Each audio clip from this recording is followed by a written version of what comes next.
Hey, everybody, I just wanted to say happy holidays and wish you all well this season with your families.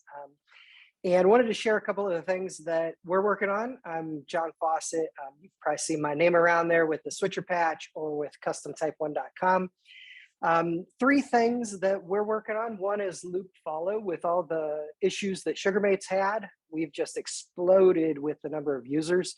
And I've made it available through test flight, so you don't even have to build it now.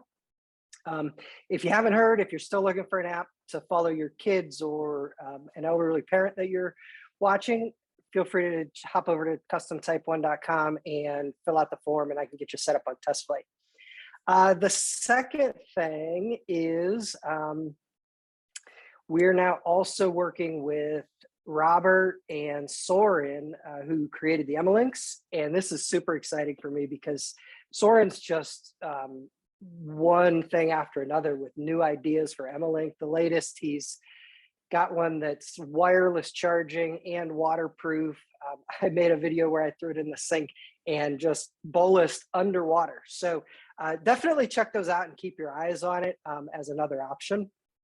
And the big thing I wanted to show today, and thanks Joanne and the other Loop and Learn people for having me on, is I've taken everything I've learned with loop follow and we've started working on a hardware project. So this is the first time I'm going to show it to anybody. This is the prototype. It is a tiny little LED matrix pixel clock. So it's called SugarPixel. And as you can see, that's actually my daughter's live blood sugar. And I will just give you a little super quick demo here. Flip it over, and this might take a minute to update.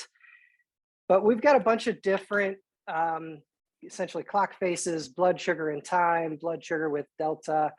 You can invert the colors. So if you just want to see all green or red or yellow, this will update for a second. This is a friend let me borrow his Night Scout site to have his child's blood sugar reading. So we can finally have an easy device that's got more than one reading of two people. So this is my daughter's, this is his son's.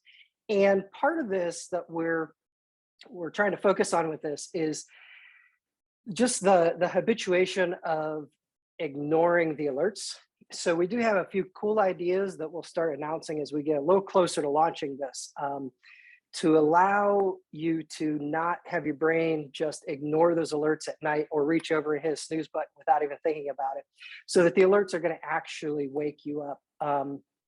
And because of how complex this is, we are going to make it available full package. We've already been looking into class 2 device status with the FDA for an exemption with the secondary glucose display. So this should be available. Start watching our website and my YouTube channel for some updates as we progress with some of the alerts and things like that. So happy holidays, and I wish you all well. Thanks.